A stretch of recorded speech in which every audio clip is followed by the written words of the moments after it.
नमस्कार दोस्तों। आज की कहानी है ऐसा क्या हुआ था ट्रक ड्राइवर नईम के साथ।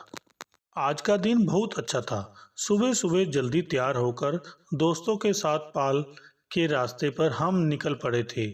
इस सफ़र के लिए आरक्षित मिनी बस तो ठीक 5 बजे आ गई थी, लेकिन सफ़र पर जाने वाले साथी 6 बजे तक ही आ पाए थे। सुबह के समय सब लोग प्रसन्न थे और बातचीत करते हुए हम सफ़र पर निकल पड़े थे। रास्ते में एक ऐतिहासिक मंदिर की वास्तुकला देखकर हम सब वहां से आगे पाल जाने के लिए चल पड़े। हम पाल पहुंचे तो शाम के 5 बज रहे थे। हमारी योजना जल्दी घर लौटकर रात का खाना घर पर ही खाने की थी। बस का ड्राइवर जल्दी मचा रहा था क्योंकि उसके घर पर कुछ मेहमान आए हुए थे, अतः उसे घर जाकर उन्हीं के साथ भोजन करना था। मैंने भी अपने घर बता दिया था कि रात तक अमलनेर पहुंच जाऊंगा। पाल में हम सब ने काफ़ी मौज मस्ती की है। वहाँ के पार्क में हिरणों के साथ फ़ोटो भी खिंचवाए। एक लेक्चरर साथी ने अलग अलग तरह की वनस्पतियों की जानकारी दी। वहाँ के फूलों का नज़ारा देखने के बाद जल्दी से घर लौटने के लिए सब लोग बस में बैठ गए। ड्राइवर को भी घर पहुंचने की जल्दी थी, अतः उसने पूरी तेजी के साथ बस दौड़ाई। करीब 6:30 बजे हम सावधा पहुंचे। हमारे कुछ साथी वहां चाय पीना चाहते थे।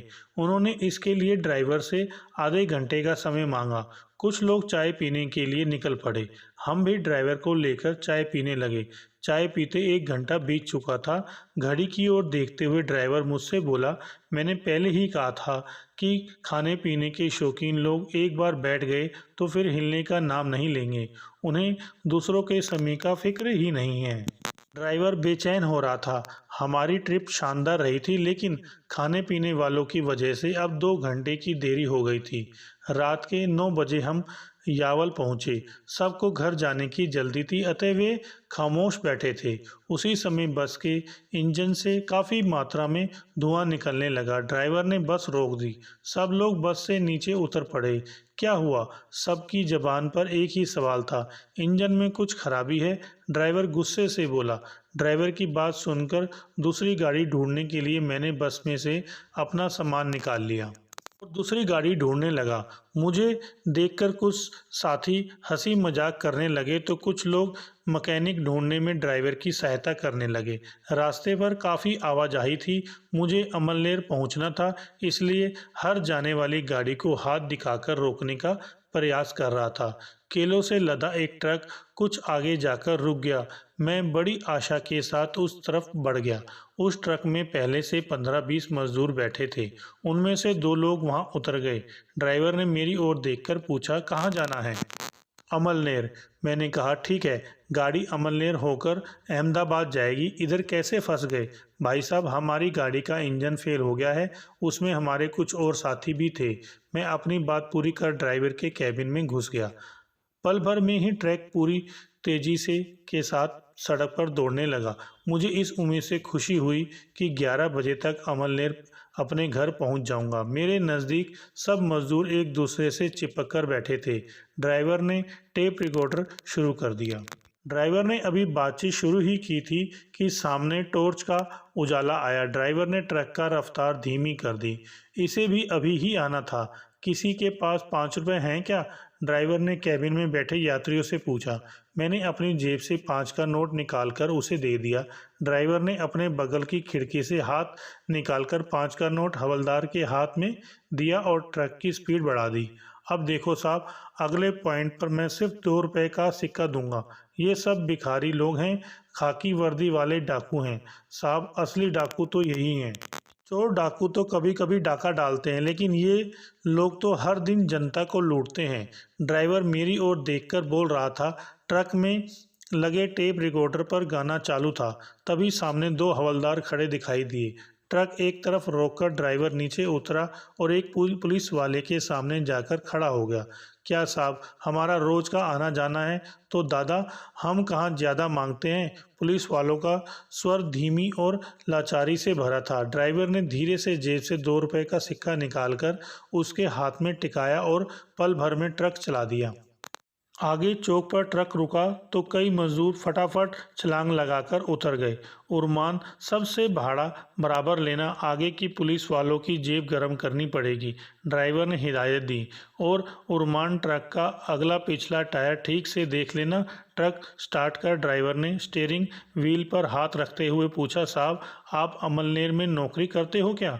मैं टेलीफोन विभाग में हूँ। क्या आप अमलनेर आते रहते हैं? मैं बचपन में अमलनेर में रहता था, वहाँ स्कूल में पढ़ता था। नईम नाम है मेरा। क्या आप वहाँ के कालू मिस्त्री को पहचानते हैं? हाँ, वे अच्छे कारीगर हैं और कसाली में रहते हैं, मैंने बताया। अरे आप तो हमारी पहचान के निकले। हम दोनों की बातचीत का सिलसिला चल पड़ा। साहब 20 साल से मैं ड्राइवरी कर रहा हूँ। मुंबई अहमदाबाद हर रोज़ केले ले जाने का ट्रिप लगता है। 20 साल से एक ही मालिक के पास काम कर रहा हूँ। वे मुझे छोड़ने के लिए तैयार नहीं हैं। ईमानदारी से काम करने वाले को कोई आदमी कैसे छोड़ेगा? अरे साहब आप ईमानदारी की बात कर रहे हैं। मैंने 20 साल में पैसा नहीं कमाया, लेकिन नाम कमाया है, इज्जत कमाई है। इस रास्ते पर हवलदार भी मुझे सलाम करते हैं। तब तक क्लीनर से ट्रक पर सवार होकर कहा, चलो नईम चाचा, ट्रक चल पड़ा है। रास्ते में हम दोनों की बातचीत फिर शुरू हो गई। आपको क्या बताऊं साहब, अगर सामने से इलाके का विधायक भी आ जाए तो वह गाड़ी खड़ी करके मुझसे 2 मिनट बात कर जरूर करेगा। हमने इतनी इज्जत कमाई है। हम अमलनेर कितनी देर में पहुंचेंगे? 1 घंटे में।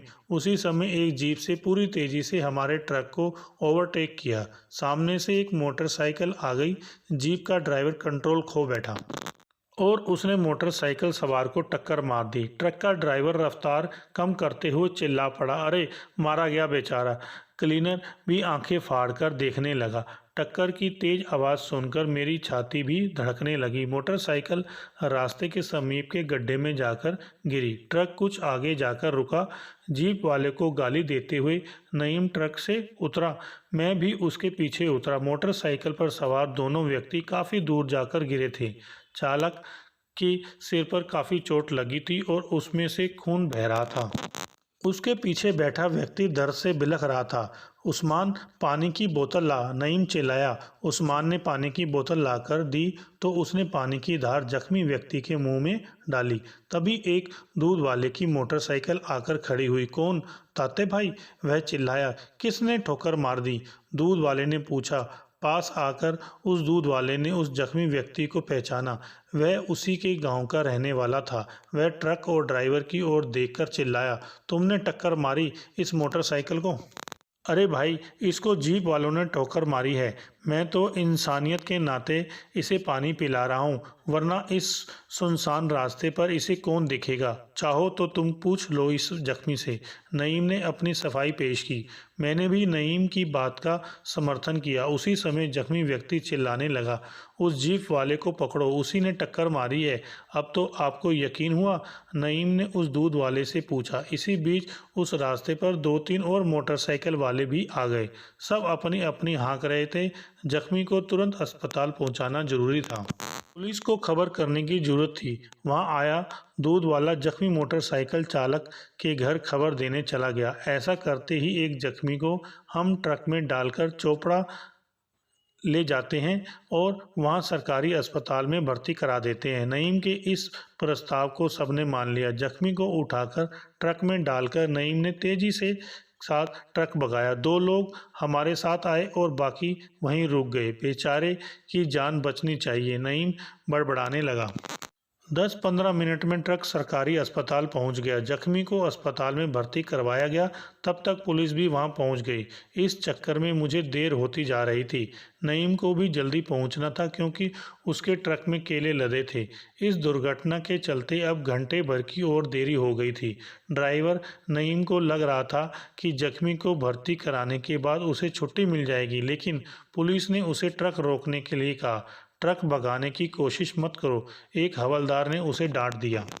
हमने इंसानियत के नाते इसे यहाँ पहुँचाया है। नईम ने हाथ जोड़कर पुलिस से अपनी सफाई पेश की। इसे किसी जीप वाले ने ठोकर मारी है, यह हम कैसे मान लें? पुलिस वाले के तर्क के सामने नईम कुछ बोल नहीं पाया। फिर भी अपनी सफाई पेश करने की कोशिश की। साहब, हमने कौन सा बुरा काम किया है? झूठ मत बोलो, इसे तुम्हारे ट्रक ने ही ठोकर मारी है। एक पुलिस वाला उसे डांटने लगा। मैं खामोशी से उनकी बातचीत सुन रहा था। साहब, आप चाहें तो इनसे पूछ लो, ये हमारे पैसेंजर हैं। नईम गिड़गिड़ाया। वह मैं कुछ नहीं जानता। ट्रक में माल भरा जाता है या पैसेंजर? इस मामले की पूरी छानबीन होने तक हम तुम्हें जाने नहीं देंगे। तुम ट्रक को पुलिस थाने में छोड़ दो। हवलदार की बात से नईम घबरा गया। बोला, मेरा केले का ट्रक है, जाने दीजिए साहब, और मैंने कोई बुरा काम नहीं किया। अपनी बात तू साहब को बताना। मैं कुछ नहीं जानता। ट्रक को तू पुलिस स्टेशन में ही जमा करवाना पड़ेगा। हवलदार की बात से नईम की सिट्टी पिट्टी गुम हो गई। उसे लगा फिर वह क्यों इस झमेले में फंसा। होश आने पर जख्मी मोटरसाइकिल वाला जब तक बयान नहीं देता तब तक उसे छुटकारा मिलने की कोई गुंजाइश नहीं थी, क्योंकि पुलिस की नज़र में नईम ही गुनाहगार था। अगर उसने होश में आकर बयान दिया कि जीप वाले ने ही उसे टक्कर मारी है, तब तुम जा सकोगे। उसे डांटकर हवलदार डॉक्टर के कैबिन में चला गया।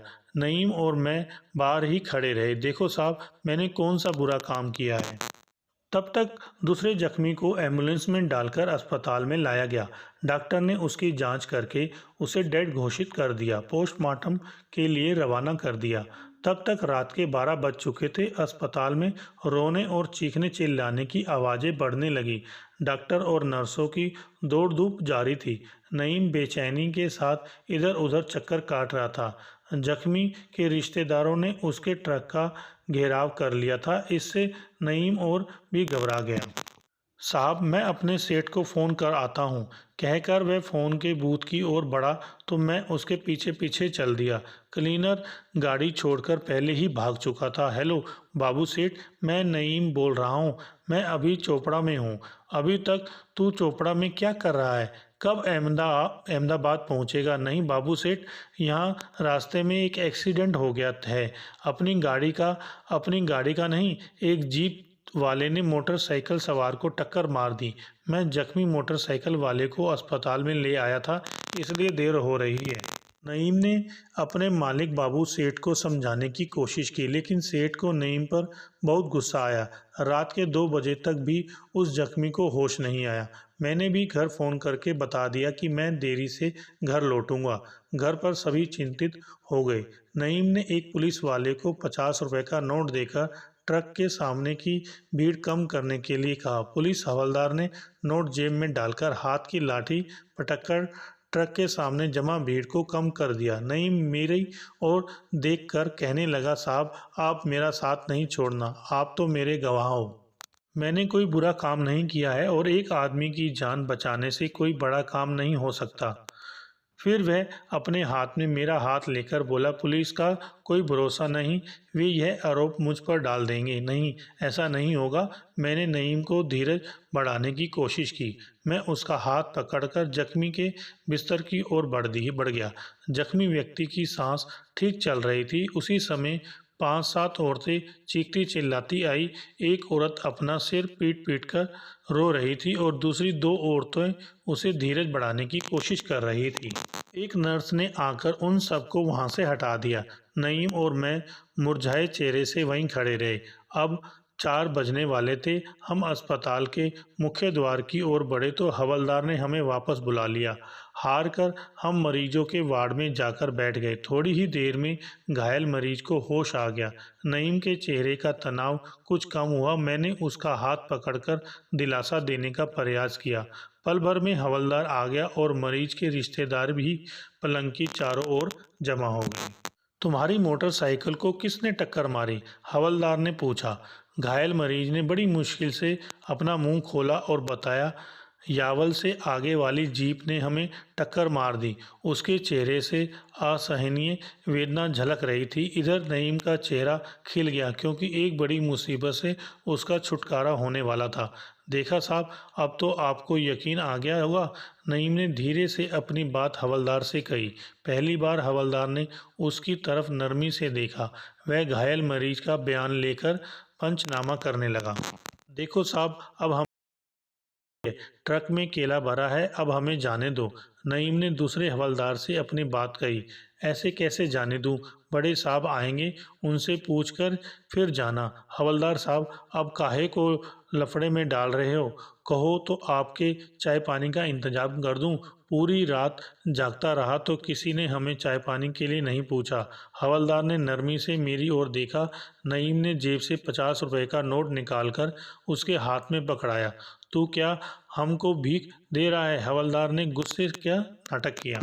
नईम दादा, जाने दो, हिसाब से दे दो। हम यहाँ कब तक पड़े रहेंगे? मेरी बात पर हवलदार मुस्कुराया। नईम ने जेब में हाथ डालकर 50 रुपए का एक और नोट हवलदार की हथेली पर रखा। हवलदार ने जरा नाराज होकर सिर हिला दिया और नोट जेब में ठूस लिया। मैं ट्रक की ओर बढ़ने लगा। नईम ने उस्मान को आवाज़ देकर अपने पास बुलाया तो वह दीवार के पीछे से निकलकर वापस आ गया।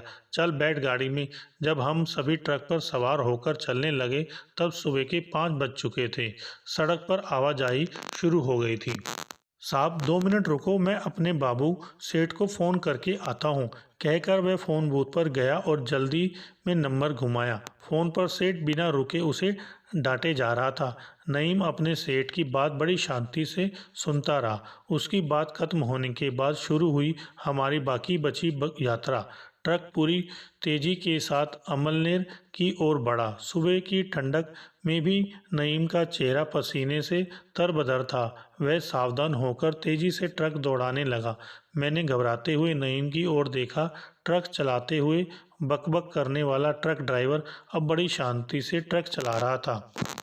ट्रक की स्पीड इतनी ज़्यादा थी कि पीछे कौन सा गांव जा रहा है इसका भी पता नहीं चल रहा था। सावरखेड़ा का पुल तो कब का पीछे छूट चुका था। आखिर मैंने ही चुप्पी तोड़ी। क्या दादा, तुम्हारे सेठ ने क्या बोला? सेठ बहुत नाराज हो गया है यार, बस कह रहा था कि आइंदा कभी ऐसा एक्सीडेंट हो जाए और मरने वाला प्यास के मारे तड़पता हो तो उस तड़पते आदमी की तरफ देखना भी नहीं। हमारा ट्रक अब रेल फाटक पार करके आगे बढ़ रहा था। रास्ता खुला तो थोड़ी देर में हम एसटी स्टैंड पर पहुंच गए। मैंने उतरने की तैयारी की। नईम दादा, अब तो हमारे वैसे ही काफ़ी देर हो गई है, चलो थोड़ी थोड़ी चाय पी ली जाए। उसने एक छोटे से ढाबे पर गाड़ी रोकी। 5:30 बज चुके थे। हम होटल में गए। वहाँ मैंने चाय का ऑर्डर दिया। चाय वाले ने हमारे सामने 2 कप चाय लाकर रखी। चाय का कप उठाकर नईम बोला, जाने दो साहब, हमने कोई बुरा काम नहीं किया। एक इंसान मर रहा था, उसको बचाना हमारा फ़र्ज़ था। इसी को इंसानियत कहते हैं। हाँ भाई, यही नेकी तुम्हारे बाल बच्चों के काम आएगी। मैं सिर्फ इतना ही बोल पाया। चाय पीकर मैं अपने घर की ओर जाने लगा तो वह भी ट्रक की ओर चल दिया। कल की पूरी रात मैंने जागकर बिताई थी। इस एक रात में इंसानी स्वभाव के अलग अलग पहलू देखने के अवसर मिले थे। नईम की इस इंसानियत की कहानी किसी इतिहास में नहीं लिखी जाएगी, लेकिन टिमटिमाते दिए की तरह इंसानियत अब भी जिंदा है, यह सोचकर ही मैं उत्साहित था। हेलो दोस्तों, अगर आपको हमारी ये वीडियो अच्छी लगी हो तो लाइक करें, शेयर करें और कमेंट्स करके बताएं कि हमारी ये वीडियो आपको कैसी लगी। साथ में चैनल को सब्सक्राइब करके बेल आइकन जरूर दबाएं।